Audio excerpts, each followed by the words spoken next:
यादव 56 करोड़ हो गए थे संख्या में, 56 करोड़ द्वारका के अंदर रहने वाले। और भगवान श्री कृष्ण जी ने कुछ एक ऐसे शरारती तत्वों को मार डाला था जिस कारण से वो हीरो पाक गए थे। प्रत्येक के हृदय में ये हो गया था कि इनसे ताकतवर पृथ्वी पर कोई नहीं, जिस कारण से यादव अभिमानी हो गए थे। वो साधु संतों की जो सत्कार करना भी छोड़ गए थे, उनके साथ बदतमीजियां करना शुरू कर दिया था। इसी बहम में उनका वो टाइम आ गया नाश होने का। अहंकार पुण्यात्माओं कोय कर लियो, अंत में उसको बहुत भारी चोट लगेगी। जीव ही रहना चाहिए, जीव को अपनी औकात का पता लगा रहना चाहिए ताकि वो आधीन बनकर रहे। आधीनी के पास है पूर्ण ब्रह्म दयाल, मान बड़ाई मारियो बेअदबी सिरकाल। विभीषण का भाग बडेरा, दासा तन आया तिस डेरा, दासा तन आया विश्वे बीसा, अर्ता को लंक देई बख्शीसा। ये उदाहरण देकर समझा रहे हैं परमात्मा के अधीन व्यक्ति के साथ भगवान होता है, और यहाँ के जो झूठे मूठे सुख हैं वो भी उस अधीन और भक्त को ही प्राप्त हुआ करते हैं। रावण ने कितनी भक्ति की, सिर भी काट कर चढ़ा दिए, लेकिन अभिमान नहीं गया। जिस लंका को वो रखना चाहता था उस लंका को से भी हाथ धोना पड़ा अंत में उस अहंकारी प्राणी ने, और एक अधीन बनकर भगवान की भक्ति करता था। परमात्मा आए हुए थे, मुनिंद्र नाम से आए थे त्रेता युग में, जब मंदोदरी और विभीषण परमात्मा के शिष्य हुए थे। और परमात्मा के ज्ञान से आधीनी आती है, आधीनी शिक्षा पर सभी भगत के गुण संपन्न होते हैं, और जिसके अंदर भगत के गुण है वह भगवान रहता है। जिस कारण से विभीषण को वो लंका भी प्राप्त करवाई दाता ने, और रावण उस लंका को रख नहीं सका। वो भक्ति भी करता था लेकिन अभिमान नहीं कहा। तो कहने का भाव ये है कि इस सत्संग से आपको हर एक पहलू पर रोशनी दी जाएगी ताकि आप परमात्मा के इस तत्व ज्ञान की रोशनी से कहीं ठोकर ना खावें, कहीं गिर ना जावें, अपना काम ना बिगाड़ लें। ये फाउल पॉइंट आपको गिनवाए जा रहे हैं भक्ति के अंदर जो होते। तो यहाँ परमात्मा कहते हैं कि आदीनी के पास है वो पूर्ण ब्रह्म दयाल, मान बड़ाई मारियो हो बेअदबी सिरकाल। विभीषण का भाग बडेरा, के बड़भागी था विभीषण, के दासा तन आया तिसनेड़ा, के उसके पास आधीनी आई।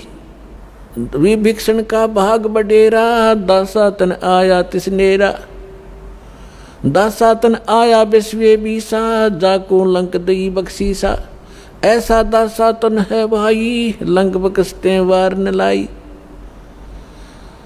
फिर परमात्मा कहते हैं कि उस नम्र आत्मा विभीषण भगवान की सत भक्ति करता था, तो यह झूठा सुख भी अगर तुम्हें चाहिए तो भी इस तरीके से मिलेगा। अधीन रहो, जब तक रहो आपको सुख का सांस रहेगा और फिर मोक्ष प्राप्त हो जाएगी। अब हम आते हैं उसी प्रसंग पे कि यादव सभी भगवान श्री कृष्ण जी की आड़ में अहंकारी हो गए, साधु संतों का सत्कार त्याग दिया, उनके साथ मजाक करने लगे। तुम क्या हो, तुम भटकते फिरते हो जंगल में, हैं अपना कोई धंधा करके क्यों नहीं खाते हो, इस तरह की भाषा बोलने लगे। उस समय दुर्वासा जी उस बनी में जाकर बैठ गए, द्वारका के बाहर थोड़ी सी दूरी पे। और द्वारका के अंदर इस बात की एक ऐसी रूमर चली, चर्चा का विषय बना कि एक महापुरुष आए हैं दुर्वासा जी, बड़े पहुँचे हुए संत हैं और भूत भविष्य और वर्तमान की सब जानते हैं। श्री कृष्ण जी के पुत्र प्रद्युम्न और उसके साथियों ने मिलकर एक कुमत सोची, एक कुबद सूझी। उन्होंने एक फैसला लिया कि भाई ऐसे सुन रहे हैं कि ये दुर्वासा जी बड़े पहुँचे हुए महापुरुष हैं और भूत भविष्य की सारी जानते हैं, इसकी परीक्षा लेते हैं। उन्होंने क्या किया कि प्रद्युम्न को, श्री कृष्ण जी के पुत्र को, एक स्त्री का स्वांग करवा दिया, स्त्री के कपड़े बना दिए और एक गर्भवती स्त्री का स्वांग बना दिया। पेट के ऊपर एक कढ़ाया, जैसे छोंक छांक लाने की छोटी सी कढ़ाई हुआ घर में, रसोई में एक छोटी सी कढ़ाई पेट का बांध दी और ऊपर का उसका लोगड़ बांध दिया, रुई सी, फिर कपड़ा बांध दिया और ऊपर के और ताले कपड़े पड़ा दिए और मुंह ढक लिया, घूंघट काट के चल पड़ी। 10-12 उसके साथ और जो शरारती स्कीम बना कर गए थे वो गए। दुर्वासा जी के पास जाकर उन्होंने कहा कि भगवान प्रणाम हो ऋषि जी को, हम आपके पास एक समस्या लेकर आए हैं। दुर्वासा जी ने पूछा, बोलो भाई क्या है तुम्हारी समस्या? कि ये व्यक्ति और ये इसकी पत्नी, इनके विवाह को 10-12 वर्ष हो गए थे ऋषि जी, अब भगवान ने दया बख्शी है या गर्भवती हुई है और ये उतावले हो रहे हैं। आपके बारे में सुना है कि आप भूत भविष्य और वर्तमान की सारी जानने वाले हो, तो ये आपसे ये पूछना चाहते हैं कि इसका लड़का होगा कि लड़की? अब दुर्वासा जी ने अपनी दूरबीन ला के देखा, देव दृष्टि, उसने वो समझ गया कि बकवास कर रहे हैं रामजादे। लाल आँख करके और ठाया चिमटा ने बोला, यादव कुल का नाश होगा इस टाइम, भाग जाओ रामजादो, तुम क्या कर रहे हो? और ये तो भाग लिए बालक, आगे थारा नाश होगा इससे। अब वो बच्चे भाग आए गांव में। बच्चा तक ये था, पोता लड़का हो रहा था निरुद्ध, उसका प्रद्युम्न बन गए। बाकी कुबत तक कभी भी ये जो बुरा कर्म होता है आदमी को किसी न किसी एज में दुख जरूर देगा। तो नगर में जब आए उन्होंने सबको बताया कि ऐसे ऐसे हम गए थे। दुर्वासा जी तो सचमुच जान गए, वो तो सचमुच जानकार है। उन्होंने बता दिया कि ये गर्भवती नहीं है और तुम्हारा नाश होगा, जिससे तुमने गर्भ बना रखा है इसका, इससे तुम्हारा नाश होगा। तो गांव के जो मुखिया और बुद्धिमान से व्यक्ति बुजुर्ग थे, उनको चिंता बनी कि बच्चों ने तो बकवाद कर दी और उसने श्राप दे दिया, सारे मरेंगे तब। तो उनमें से कुछ कहने लगे कि हमारे सिर पर भगवान श्री कृष्ण बैठे हैं। वाह भाई वाह, ये भी कोई डर की बात है, चलो उसके सामने उनसे प्रार्थना करते हैं। अब श्री कृष्ण जी के पास गए, श्री कृष्ण जी से जाकर अपना चिंता का विषय बताया कि भगवान ऐसे ऐसे बच्चों ने मजाक कर दिया और दुर्वासा जी ने श्राप दे दिया, और दुर्वासा जी का श्राप तो बिजाइल कैसा है, ये तो वापस हो ही नहीं सकता। तब श्री कृष्ण जी से कहा कि आप ही हमारी रक्षा कर सकते हो, आप समर्थ हो, सर्वशक्तिमान हो, आप विष्णु अवतार हो, जैसे भी उनके गुणगान किए। श्री कृष्ण जी ने कहा कि भाई देखो, बच्चों को वहीं भेजो और दुर्वासा जी से माफ़ी मांगे, वो अक्षमा करेगा तो बात बनेगी। उन बच्चों को लेकर नगर के मुखिया व्यक्ति, मौजिद से जो बुद्धिमान व्यक्ति बुजुर्ग से सारे एक साथ गए, हजारों की संख्या में। दुर्वासा जी के सामने उन बच्चों को कहा कि माफ़ी मांगो। उन्होंने प्रणाम किया, माफ़ी मांगना चाहा, अक्षमा याचना की, लेकिन दुर्वासा जी ने कहा कि जो मेरे मुख से वचन निकल गया वो वापस नहीं हो सकता। आप जाइए, अपने बच्चों को समझा के रखना चाहिए था, साधु संतों के साथ बकवास नहीं किया करते, आप जा सकते हैं। अब इसको वापस करना मेरे बस की बात नहीं है।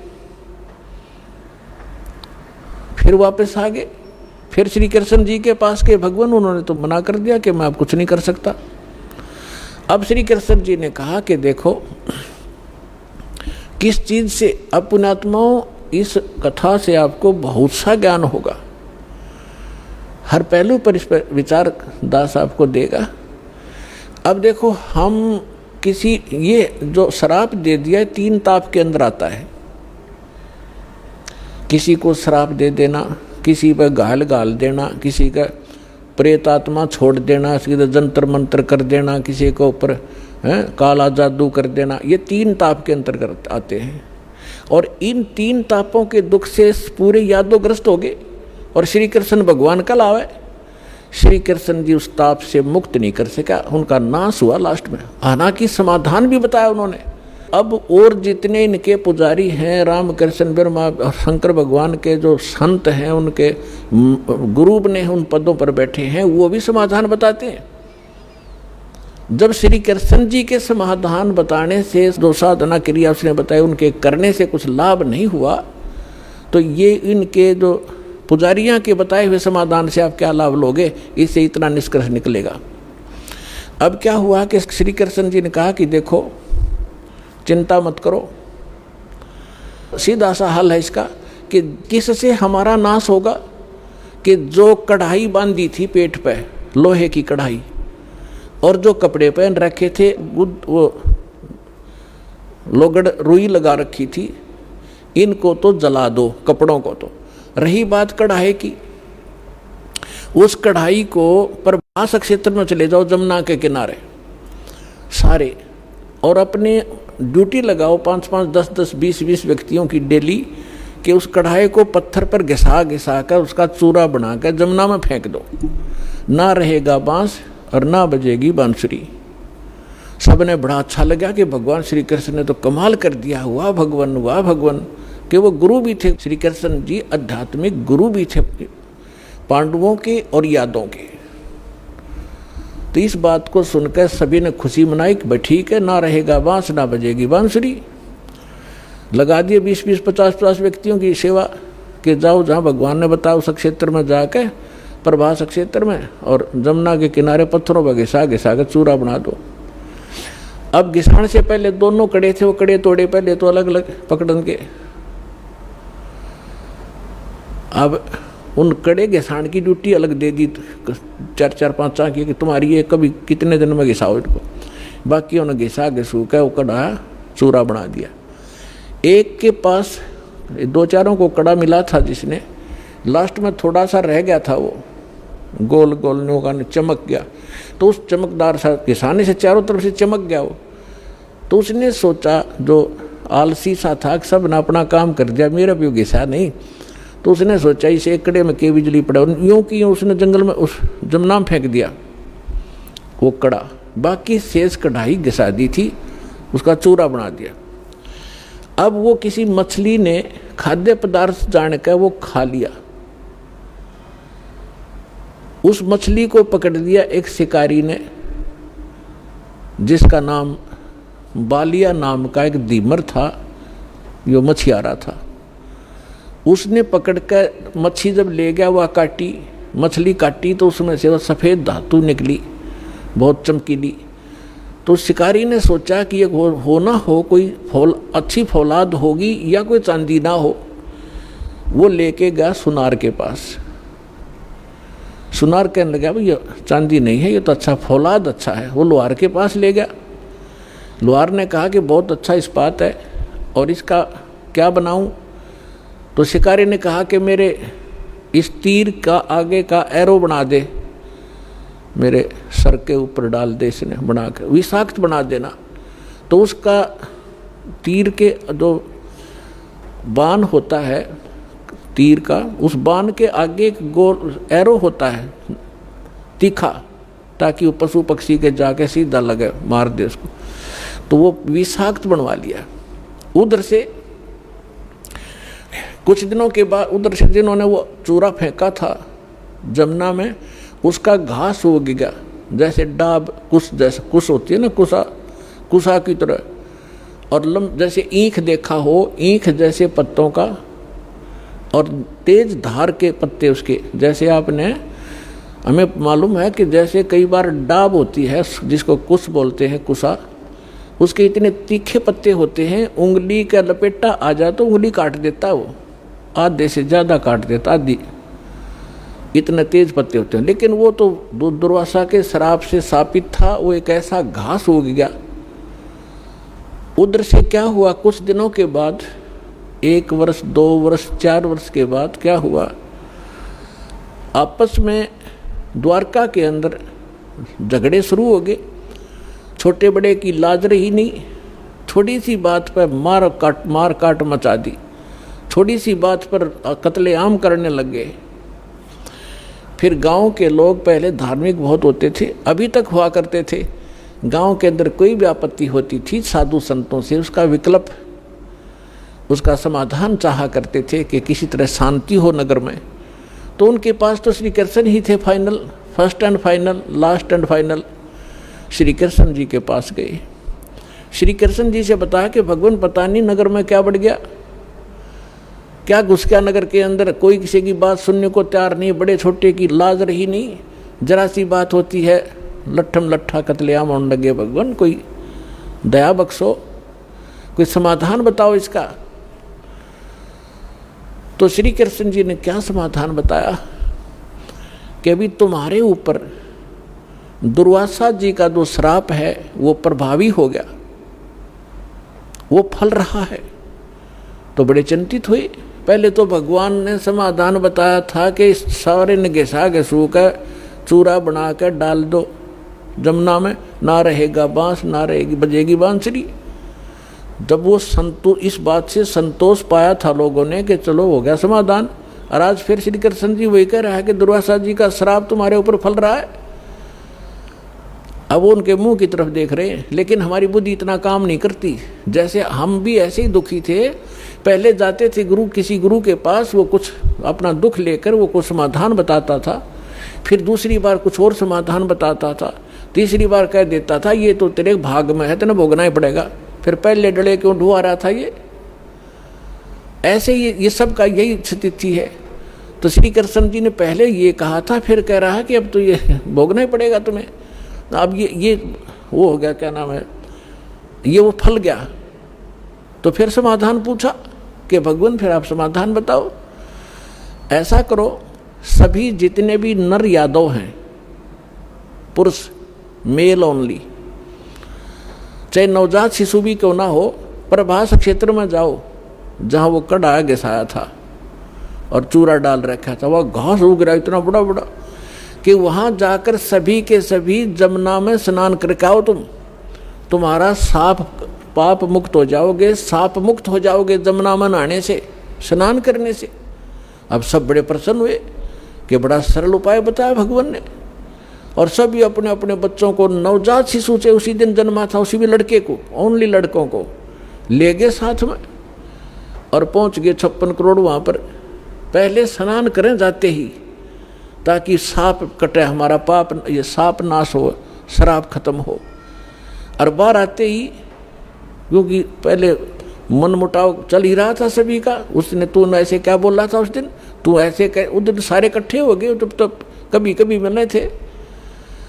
बाहर आते वो एक दूसरे को गाली गलोच लट्ठम लट्ठा और घास निकाल लें, घास पाड़े और मारे, गर्दन में लग के आर पार हो जाए, तलवार का काम करने लग गया वो घास। और 56 करोड़ यादव कटका मर गए थे वहाँ साप नाश करान, अपना नाश कर लिया वहाँ जाके। श्री कृष्ण जी के बताए समाधान अनुसार उनका साप तक कटा नहीं, साप तक नाश होया नहीं, यादव का नाश हो गया।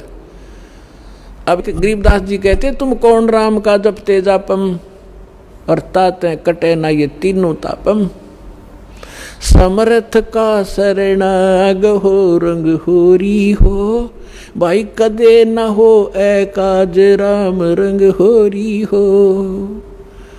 कि समर्थ की शरण में आ जाओ, तुम्हारा कभी अकाज नहीं होंगे और ये तीनों ताप का नाश हो जाएगा।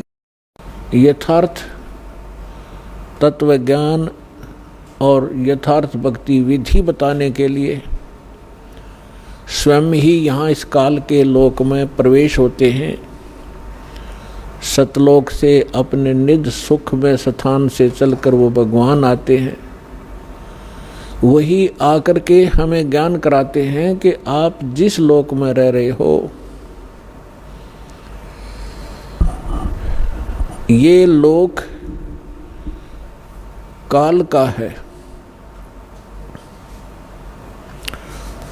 और काल के अर्थ से आप परिचित हैं। श्रीमद् भगवत गीता अध्याय नंबर 11 के श्लोक नंबर 32 में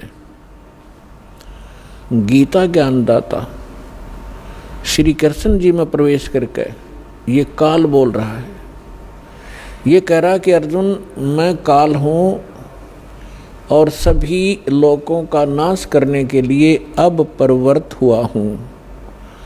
अब श्री कृष्ण जी तो पहले ही अर्जुन के साथ थे, तो श्री कृष्ण ये नहीं कह सकते कि मैं काल हूँ और अभी सबको खाने के लिए अब प्रवृत्त हुआ हूँ, अब मैं प्रकट हुआ हूँ।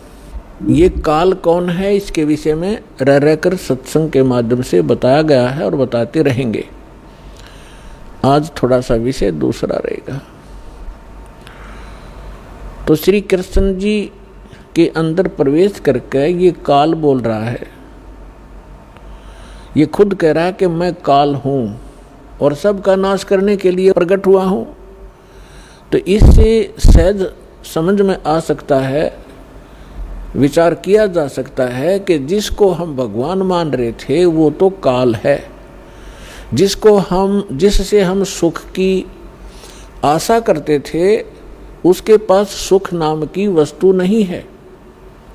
जैसे कोई अंगारों से, अग्नि से और शीतलता खोजने की चेष्टा करता है तो उसको ज्ञान नहीं है, किसी ने भ्रमित कर रखा है, उसको हाथ जला रहा है रह रहकर। ठीक इसी प्रकार अब तक जितने ऋषि, महर्षि, साधु, संत हुए हैं जो परमात्मा से परिचित नहीं हो पाए, जिनको भगवान मिले नहीं, उन्होंने इस काल को ही परमात्मा जानकर इससे सुख प्राप्ति के लिए हजारों वर्षों तक अपने शरीरों को गला दिया सुख की प्राप्ति में। अब प्रश्न यही उठता है कि जहां अंगारे बरस रहे हों और वहां पर शीतलता की आशा जो करता है तो वो अज्ञानी व्यक्ति होता है। तो अभी तक हम अज्ञानी थे इस काल के लोक में और हम सुख खोज रहे थे। तो परमेश्वर ने आके बताया कि जिसको आप सुख मानते हो, किसको सुख मानते हो? जो निर्धन है वो सोचता है कि धनवान सुखी, धनवान ये सोचता है कि राजा सुखी। मेरे सामने बहुत सी प्रॉब्लम होती हैं, जो धनी सोचता है कि मेरे सामने भी बहुत सी प्रॉब्लम आती हैं, समस्याएं आती रहती हैं। कहीं चोरी का डर है, कभी कोई टैक्स देना पड़ता है, कभी कुछ करना होता है, तो वो सोचता है कि राजा सुखी। परमात्मा कहते हैं राजा को स्वप्न में भी सुख नहीं होता। राजा लोग अंत में वो सोचते हैं कि स्वर्ग के देवता सुखी होंगे। स्वर्ग के देवता सोचते हैं कि इस इंद्र को सुख घना है क्योंकि वो देवताओं का राजा है। अब इंद्र की हिस्ट्री, कहानी आप पढ़ोगे पुराणों के अंदर, इंद्र जैसा दुखी प्राणी नहीं।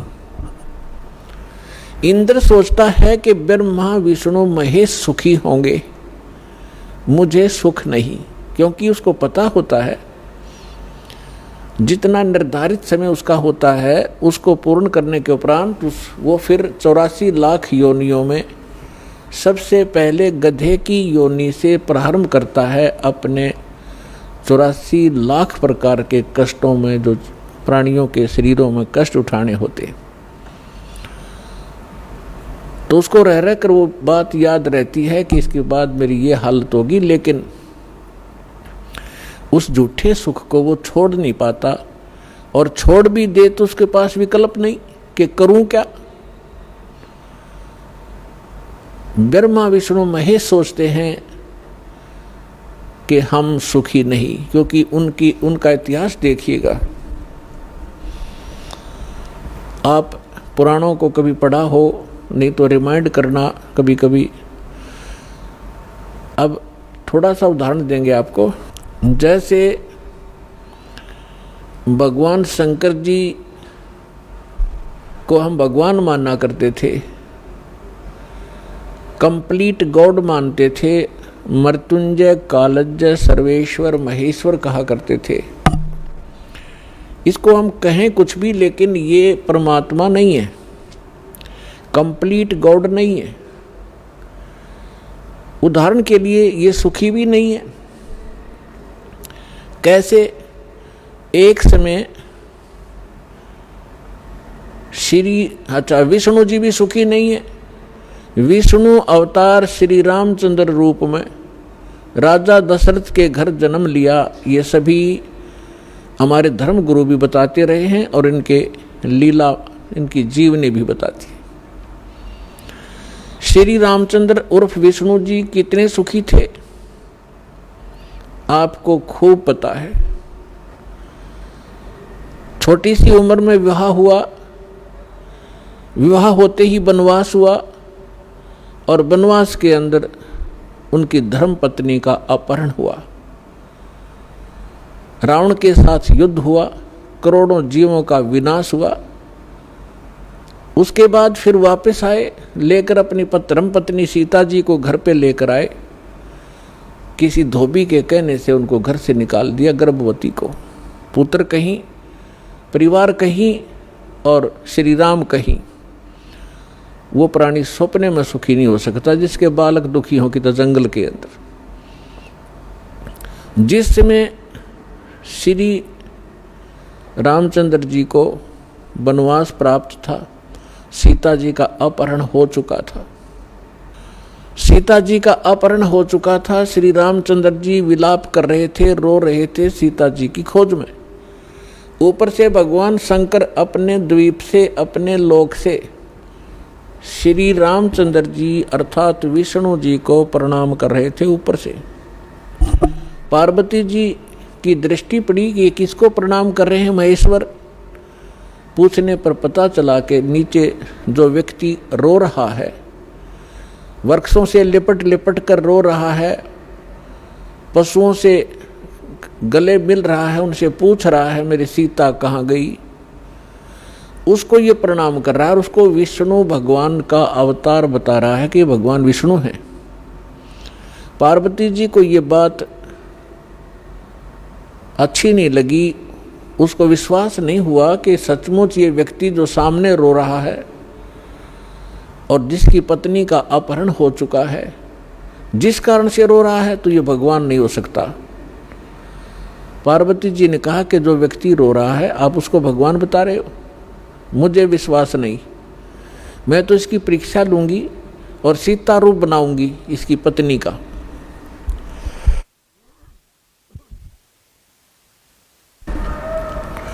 और यदि ये मुझे पहचान लेंगे तो मैं मान लूंगी कि ये भगवान है। भगवान शंकर ने कहा कि आप सीता रूप मत बनाना। यदि आप सीता जी का रूप बना लोगी तो मेरे काम नहीं रहोगी, मेरी माँ के तुल्य हो जाओगी। मैं आपको एज ए वाइफ स्वीकार नहीं करूँगा। फिर उस समय तो पार्वती जी ने कह दिया कि ठीक है, मैं नहीं परीक्षा लूँगी। भगवान शंकर चले गए इधर उधर सैर सपट्टे को। पीछे से पार्वती जी ने सीता रूप बनाया, श्री रामचंद्र जी के सामने खड़े हो गए। उसमें श्री रामचंद्र जी की दिव्य दृष्टि यानी बुद्धि इस काल भगवान ने खोल दी। अपनी तो पत्नी का पता नहीं उसको कि कौन उठा ले गया, और सामने खड़ी पार्वती को पहचान लिया जिसने बिल्कुल as it is Sita ji का रूप बना रखा था। क्या कहा कि हे दक्ष पुत्री माया, आप भगवान शंकर को कहाँ छोड़ाए। इस बात को सुनकर पार्वती जी लज्जित हुई और कहा कि भगवान शंकर आपको ठीक ही प्रणाम कर रहे थे, मैं आपकी परीक्षार्थ सीता रूप बनाकर आई थी। ये कहकर वो चली गई। अब इस कथा से आपको बहुत से परिणाम निकलेंगे, रिजल्ट निकलेंगे, निष्कर्ष निकलेंगे। एक तो कंसेप्ट यही क्लियर करेंगे कि आपके मन में ये शंका उत्पन्न होगी कि श्री रामचंद्र जी ने पार्वती जी को तो पहचान लिया और अपनी पत्नी के विषय में उसको ज्ञान नहीं। ये कारण क्या है? जिसमें आपको ये कारण समझ में आवेगा तो आप समझो अध्यात्म मार्ग पर चल पड़े। इसका कारण है जैसे गीता अध्याय नंबर 7 के श्लोक नंबर 4, 5 और 6 में ये गीता ज्ञानदाता कहता है कि अर्जुन, यहाँ जितने भी मेरे लोक में जितने भी प्राणी हैं, इनमें बलवानों का बल, बुद्धिमानों की बुद्धि मैं ही हूँ, यानी मेरे ही कंट्रोल में है। जब चाहे इनको ओपन कर दूँ, जब चाहे इनको ऑफ कर दूँ, जब चाहे मैं इनको ऑन कर देता हूँ। उदाहरण के लिए एक समय आपने महाभारत खूब सुना होगा, महाभारत का युद्ध भी सुना है खूब। महाभारत के युद्ध के दौरान अर्जुन ने अपने धनुष के माध्यम से इतना नरसंहार किया था और सूरवीर कहलाए थे। एक तीर से 100 व्यक्तियों को मार डालते थे। वही गांडीव धनुष सुप्रसिद्ध था उसका।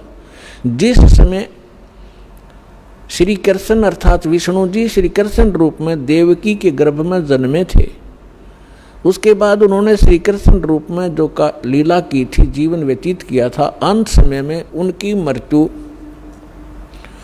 एक शिकारी के विषाक्त तीर से हुई थी और पांडवों को उसने वहां बुलाया था। अंत समय में पांडवों से श्री कृष्ण जी ने कहा था कि आप इन सभी औरतों को जितनी द्वारका के अंदर है सबको अपने साथ ले जाओ। यहाँ पर यादव कोई बचा नहीं है, क्योंकि दुर्वासा जी के श्राप से इंक्लूडिंग श्री कृष्ण जी यादव कुल पूरा नाश हो गया था। छोटा बालक भी नहीं बचा था। नर यादव जो गर्भ में थे, गर्भवती औरतें थी उनके गर्भ में थे। उसके बाद ये वंश पुनः चला है। तो और कहा था कि आप इनको वहाँ ले जाओ अपने राज्य में। यहाँ पुरुष रहा नहीं, यहाँ के और लोग इनकी बेइज्जती करेंगे, सताएंगे, आप इनको ले जाना। तो श्री कृष्ण जी के आदेश अनुसार अर्जुन सभी गोपियों को, द्वारका की स्त्रियों को साथ लेकर आ रहा था। रास्ते में भीलों ने, जंगली लोगों ने उनको घेर लिया। अर्जुन उनसे लड़ने की तैयारी करने लगा। उसके हाथ से गांडीव धनुष उठा नहीं और खड़ा खड़ा देख रहा, थर थर कांप रहा है योद्धा। भीलों ने उसको पीटा, औरतों के गहने तोड़ दिए, कुछ औरतों को घसीट ले गए। अर्जुन खड़ा खड़ा कांपता रहा। उस समय अर्जुन श्री कृष्ण जी को कोस रहा था, 100 गालियां दे रहा था कि कृष्ण तूने सदा ही हमारे साथ धोखा ही धोखा किया है। जब मुझसे नरसंहार कराना था, युद्ध करवाना था महाभारत का, उस समय मेरे अंदर शक्ति भर दी। एक तीर मारूं था 20 मरे थे। आज वही अर्जुन और वही धनुष, आज मैं इसकी प्रत्यंचा नहीं चढ़ा पा रहा हूं। तो यहां परमात्मा कहते हैं कि जो इस रोग की जड़ है उसका तुम्हें पता ही नहीं। तुम तो श्री कृष्ण को कोस रहे हो। ये काल है जो 21 ब्रह्मांड का स्वामी है। श्री ब्रह्मा, श्री विष्णु, श्री शिव जी के पिता हैं। ये है यहाँ के सारे दुख की मूल। और वो खुद कहता है गीता अध्याय नंबर 7 के श्लोक 5 से लेकर 6, 7 में कि मैं बलवानों का बल और बुद्धिमानों की बुद्धि मैं ही हूँ, यानी मेरे कंट्रोल में है। अब जब उसने नाश करवाना था महाभारत का, तब तो उसको बल दे दिया, अब स्विच ऑफ कर दिया। अर्जुन खड़ा खड़ा पिट रहा है। ठीक इसी प्रकार श्री रामचंद्र जी को कि वहाँ तो बुद्धि खोल दी कि ये सीता नहीं है, पार्वती है। अपनी पत्नी का पता नहीं, उसको उठा कौन ले गया, ऑफ कर दी फिर बुद्धि उसने। तो पुण्यात्माओं, ये काल एक भयंकर जाल है। जब तक आप इसको नहीं समझोगे, ना भक्ति कर सकते, ना यहाँ से निकलने की चेष्टा कर सकते। इसलिए आपको रह रह कर यहाँ बुलाया जाता है, इस काल के जाल को विस्तार से समझाया जाता है, ताकि आपको डर बने। आप कहाँ रह रहे हो, यहाँ क्या आशा लगाए बैठे हो, किसके लिए सारा दिन भटक रहे हो। एक कोठी बनाऊंगा, एक बंगला बनाऊंगा, कार लूंगा, लड़का बड़ा अफसर बन जाएगा। कल मृत्यु हो जाती है लड़के की या पिता की, तो आप देख रहे कितने दुर्घटनाएं होती हैं। पीछे केदारनाथ के अंदर हजारों की संख्या में सहपरिवार मारे गए ऐसे लोक में, और आप सुख खोज रहे हो। परमात्मा आके हमें बताया करते थे। तो भगवान परमेश्वर ने आके हमें बताया कि इसका एक विकल्प है। वो स्थान न्यारा है, वो भगवान न्यारा है जो कभी दुख नहीं देता। आप अंगारों में और शीतलता खोज रहे हो, आप काल के लोक में सुख खोज रहे हो। अब प्रसंग पर आते हैं कि ब्रह्मा विष्णु महेश भी सुखी नहीं। अब उधर से जब भगवान शंकर को पता लगा कि काल के हाथ में बुद्धि, उसने बुद्धि ऑन कर दी शंकर भगवान की, दिव्य दृष्टि से देखा और अपनी पत्नी से पूछा कि तू क्या पार्वती रूप बनाकर गई थी, ना सीता रूप बनाकर गई थी तू?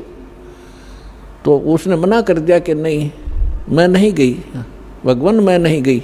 कि झूठ बोलती है तू झूठ बोलती है। इस बात से वो झिझक गई और चुप हो जाना ही उसका स्वीकृति मानी गई कि सचमुच इसने गलती की है।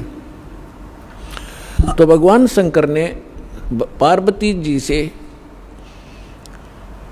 अपनी पत्नी के रूप में उससे व्यवहार करना बंद कर दिया, बातें करना भी बंद कर दी, एक तरफ मौन साध कर बैठा रहते थे, बहुत ही कम बोलने लगे और कहने लगा कि मैंने आपको एक वफादार माना था, आपके ऊपर मैं वो विश्वास करता था कि मेरी धर्मपत्नी कभी मेरे को डिसीव नहीं करेगी, धोखा नहीं दे सकती, और जब आप मुझे धोखा दे सकते हो तो फिर बाकी संसार से मुझे क्या लिंक रहा, क्या विश्वास रहा। और साफ कह दिया कि तू मेरी माँ का रूप धारण कर चुकी है, मेरी पत्नी रूप में नहीं स्वीकार्य हो सकती। जैसे श्री ब्रह्मा जी सबसे बड़े, विष्णु जी सेकंड नंबर के, शंकर भगवान तीसरे नंबर के, तो बड़े भाई की पत्नी माँ के तुल्य मानी जाती है। तो उसने कहा भगवान शंकर ने कि आपने मेरे बड़े भाई की पत्नी विष्णु की पत्नी का रूप बना लिया सीता, इसलिए आप आज के बाद मेरी पत्नी नहीं माँ के तुल्य हो।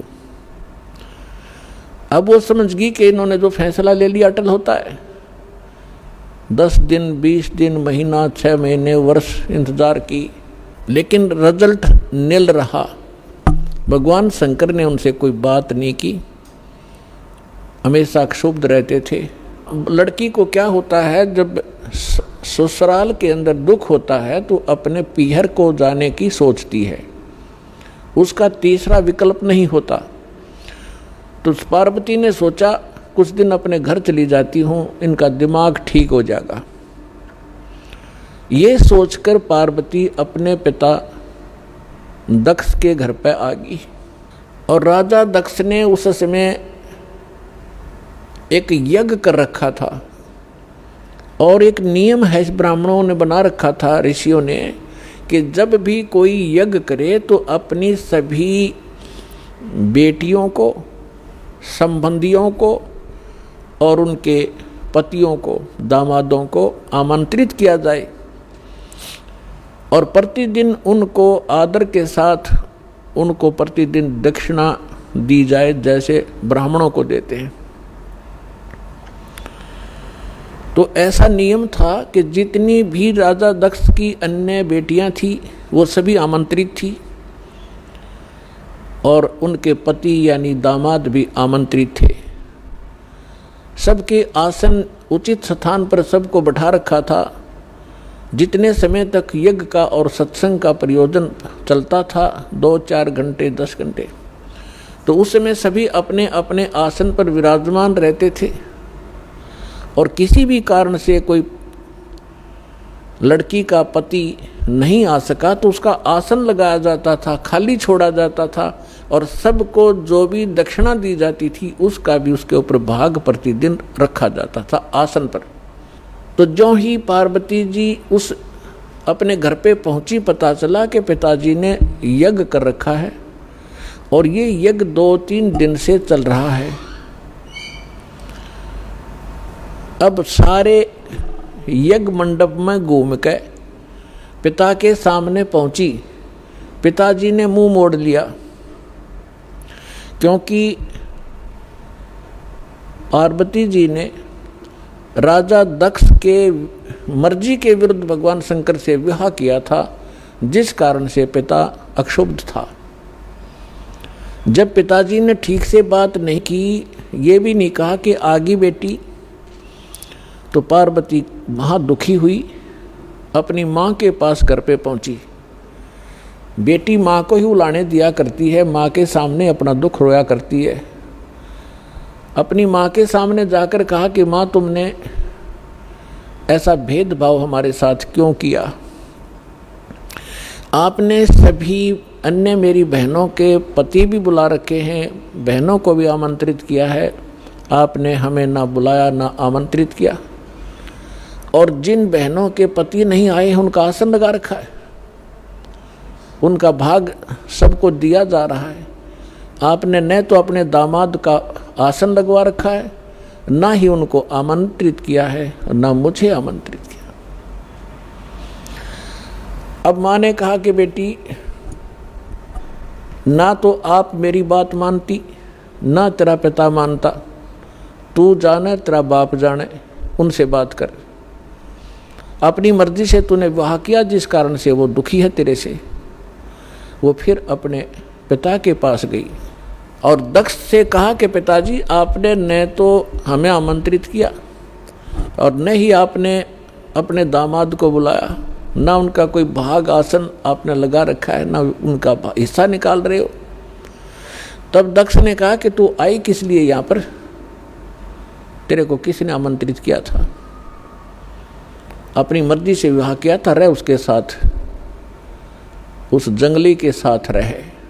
ऐसी बहुत सी बातें बकवास की। तो पार्वती ने देखा कि भगवान शिव अब मुझे स्वीकार करेगा नहीं, घर में मेरा सत्कार नहीं, तो उसी समय एक हवन कुंड बना रखा था। उस माछे गेर के 1 क्विंटल लकड़ और गेरे थे, चारों तरफ से डाल रहे थे वह ब्राह्मण ऋषि। घी पूरा बकड़ बड़ा था, पूरी लो लकड़े थी उसमें। तो पार्वती जी यानी दक्ष की बेटी उस हवन कुंड में छलांग लगाएगी, आत्मदाह कर लिया। यज्ञ खंड हुआ, जल्दी से उस लड़की को निकाला गया। तब तक उसका मांस जल चुका था, मर चुकी थी, अस्थि शेष रह गई थी, हार्ड शेष थे। लंबी कथा है, हम जिस उद्देश्य से ये कथा सुना रहे हैं उसी को लेंगे। भगवान शंकर को पता चला, अपने सभी अनुचरों को साथ लेकर वहाँ पहुँचे। उससे पहले उन्होंने भैरव को भेजा, उसने आकर के वहाँ, बहुत सी लंबी कहानी है। भगवान विष्णु भी विद्वान थे उस यज्ञ में, भगवान ब्रह्मा जी भी विद्वान थे।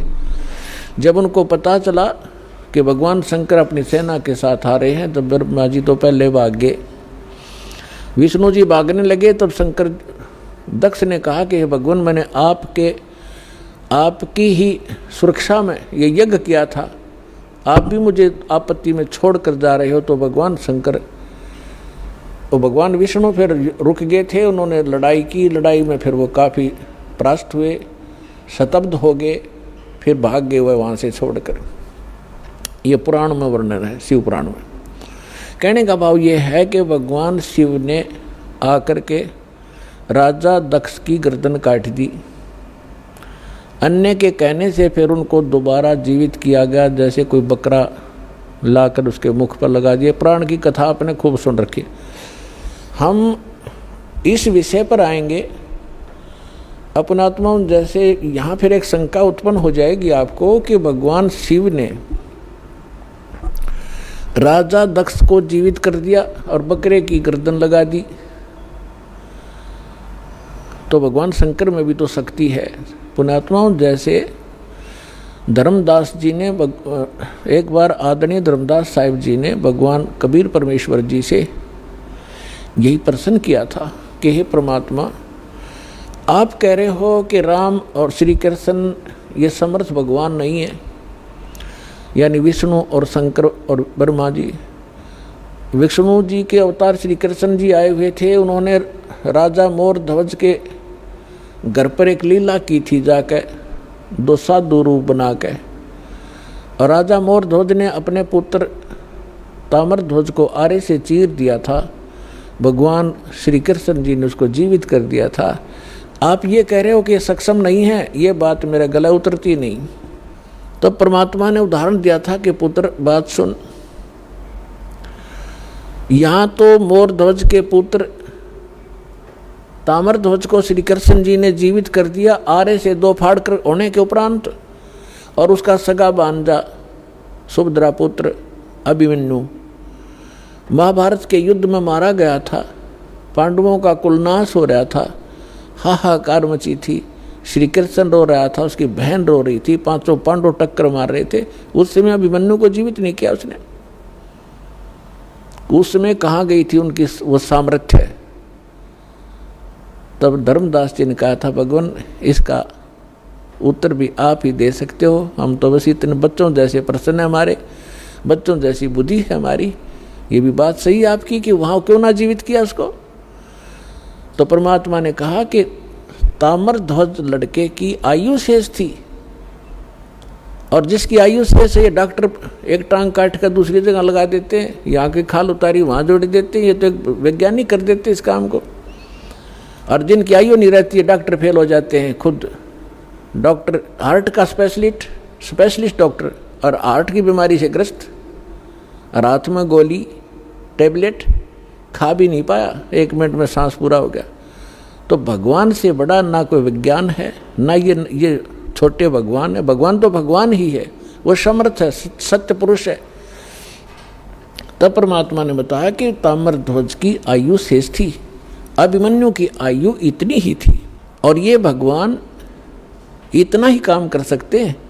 आयु शेष थी तो उसकी राजा दक्ष को दूसरे गर्दन जोड़ दी, चल भाई, लेकिन ये सक्षम नहीं है। अब आगे देखना क्या होता है कि भगवान शंकर ने पार्वती जी की अस्थियां उठा ली और 10,000 वर्ष तक उसको सीने से लगा के पार्वती पार्वती दक्ष माया दक्ष पुत्री करते करते पागलों की तरह भटकता रहा। अपने आत्मा अब ये हम भगवान ब्रह्मा, भगवान विष्णु, भगवान शिव जी को सुखी माने, ये सुखी है, ये सुखी व्यक्ति के लक्षण है। 10,000 वर्ष तक पागलों की तरह खाना ना पीना ना, हाय पार्वती, हाय दक्ष माया, हाय दक्ष की पुत्री। तो हमारे पास ज्ञान का टोटा था, जिस कारण से हमने प्रत्येक को भगवान और समर्थ मान लिया। देखो ऐसा नहीं कह रहा दास, ना मेरे भगवान ने कहा कि ब्रह्मा विष्णु महेश बिल्कुल यूजलेस है। ये जितने सक्षम हैं, जितनी इनकी सामर्थ्य है, उतना बताया है। जैसे एक स्टेट का, प्रांत का मंत्री होता है, और उस मंत्री को, प्रांत के मंत्री को कोई प्रधानमंत्री मान रहा है, तो वो भूल है उसकी। तो परमेश्वर ने और परमेश्वर से प्राप्त ज्ञान से इस दास ने ये इतनी भूल मिटाई है कि जिसको आप समर्थ शक्ति मान रहे थे, श्री ब्रह्मा, श्री विष्णु, श्री शिव जी, दुर्गा आदि को, ये समर्थ नहीं है। ये केवल 21 ब्रह्मांड के अंदर एक ब्रह्मांड, 21 ब्रह्मांड इस काल के, इसमें 21 प्रांत समझ लो। एक प्रांत में ये एक विभाग के मंत्री हैं। रजोगुण विभाग के ब्रह्मा जी, सतोगुण विभाग के विष्णु जी, तमोगुण विभाग के शंकर जी, बस इतने मालिक हैं ये।